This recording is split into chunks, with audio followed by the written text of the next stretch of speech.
Bonsoir, je m'appelle Luc Picard et je vais vous lire une lettre de Pierre Falardeau à son fils, écrite lors du référendum de 95. Salut Jérémy.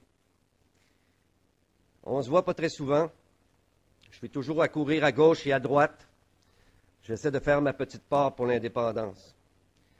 J'écris des articles, je prépare un film, je fais des discours un peu partout. Hull, Trois-Rivières, Sherbrooke, Québec. Je mets l'épaule à la roue, comme on dit. Un simple militant parmi d'autres dans la lutte commune. J'arrive à la maison, le soir, mort de fatigue, des fois déprimé à mort, d'autres fois chargé à bloc. Quand je te change de couche, tes sourires et tes guilis-guilis me remontent le moral. Je t'écoute rire et ma fatigue disparaît. Dans 15 ou 20 ans, tu liras peut-être cette lettre. À ce moment-là, ton père sera devenu un vieil homme. Vainqueur ou vaincu, peu importe. Au moins tu sauras qu'il n'a pas reculé, qu'il n'a pas courbé la tête, qu'il ne s'est pas écrasé bêtement par paresse ou par lâcheté. Tu sauras qu'il s'est battu pour la cause de la liberté comme tu devras te battre à ton tour. C'est la loi des hommes, c'est la loi de la vie.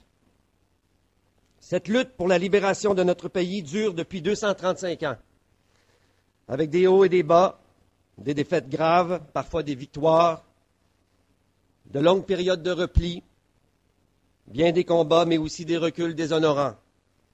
Et pourtant, nous résistons toujours. Depuis 1760, nous continuons à résister.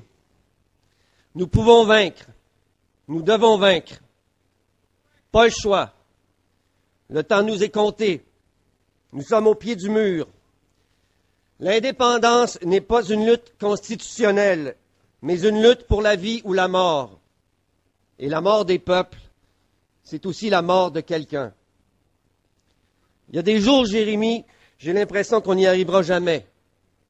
Je regarde aller nos élites, comme certains se nomment eux-mêmes, et ça me donne envie de vomir. La petitesse de ceux qui nous trahissent et nous vendent depuis 200 ans pour quelques médailles et une poignée de dollars me lève le cœur. La mollesse de ceux qui tentent de résister et de défendre le peu qu'il reste à défendre me désole. Mais il y a plus grave encore que la mollesse des chefs. Il y a la mollesse du peuple, la mollesse de ceux qu'on appelle les mous, qu'on traîne comme un boulet et qui nous entraînent vers le fond, comme des bottines de ciment. Notre propre mollesse. À chacun d'entre nous, nos querelles intestines, nos divisions incessantes. Où sont-ils les intellectuels, les artistes, les savants? Où sont-ils les artisans, les ouvriers, les syndicalistes? Où sont-ils les cultivateurs, les étudiants, les jeunes travailleurs et les autres? Où êtes-vous donc, bande de calices?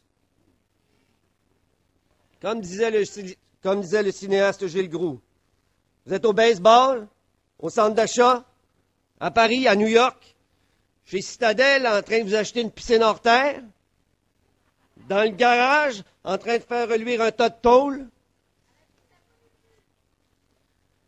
Chacun est responsable, personnellement, responsable de tous, responsable de tout, quelle que soit sa langue, son origine ethnique et la couleur de sa peau.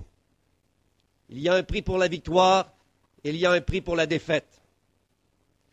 Dans 15 ou 20 ans, Jérémy, je ne sais pas trop où tu en seras, mais je sais une chose. Aujourd'hui, moi, je vais me battre.